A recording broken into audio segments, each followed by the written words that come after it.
సమాచార ప్రసార మంత్రిత్వ శాఖకు చెందిన సెంట్రల్ బ్యూరో ఆఫ్ కమ్యూనికేషన్ ఆధ్వర్యంలో 10వ అంతర్జాతీయ యోగా దినోత్సవం వేడుకలు ఘనంగా నిర్వహించారు. ఈ కార్యక్రమానికి ముఖ్య అతిథిగా కామారెడ్డి ఎమ్మెల్యే వెంకట రమణారెడ్డి హాజరై మాట్లాడారు. యోగాతో సంపూర్ణ ఆరోగ్యం లభిస్తుందని అన్నారు. ప్రపంచంలో ప్రజలు అందరూ ఆరోగ్యంగా శాంతి సామరస్యంతో మెలగాలనే లక్ష్యంతో 2014లో భారతదేశ ప్రధానమంత్రి నరేంద్ర మోదీ ప్రతి సంవత్సరం జూన్ 21వ తేదీన యోగా దినోత్సవాన్ని నిర్వహించాలని ఐక్యరాజ్య సమితిలో ప్రతిపాదించడం అన్ని సభ్య దేశాలు మద్దతు తెలిపాయని అన్నారు. నాటి నుండి అంతర్జాతీయ యోగా దినోత్సవాన్ని ప్రపంచవ్యాప్తంగా అన్ని దేశాలు వైభవంగా జరుపుకుంటున్నాయన్నారు.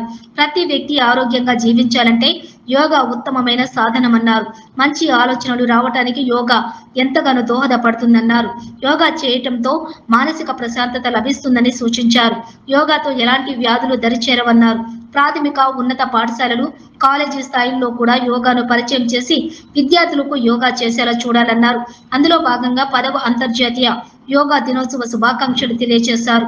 ఈ సందర్భంగా నిర్వహించిన వ్యాస రచన ఉపన్యాస పోటీల్లో ప్రతిభ కనబరిచిన విద్యార్థులకు బహుమతులు అందజేశారు.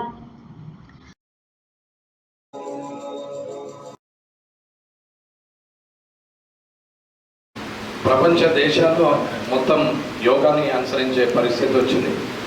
మానసికంగా శారీరకంగా దృఢంగా ఉండాలి, మానసిక బలంగా ఉండాలి. మానసికంగా అంటే ఖచ్చితంగా మెడిటేషన్ చేయాలి, అలాగే యోగాసనాలు వేయాలనేది రానున్న భవిష్యత్ తరాలు కూడా ముందుకు వస్తున్నటువంటి సందర్భంలో ఒకరు నలుగురు ఐదుగురు పోయి వందల సంఖ్యలో వేల సంఖ్యలో ఇవాళ లక్షల సంఖ్యలో ఇవాళ యోగాసనాలు యోగా నేర్చుకోవడం జరుగుతున్నది. కాబట్టి ఈ కార్యక్రమాన్ని రానున్న దినాల్లో రోజుల్లో ఇది స్కూళ్ళలో కానీ కాలేజీలో కానీ ఇదొక పాఠంగా ఉండాలి, ఇదొక సబ్జెక్టుగా తీసుకోవాలి.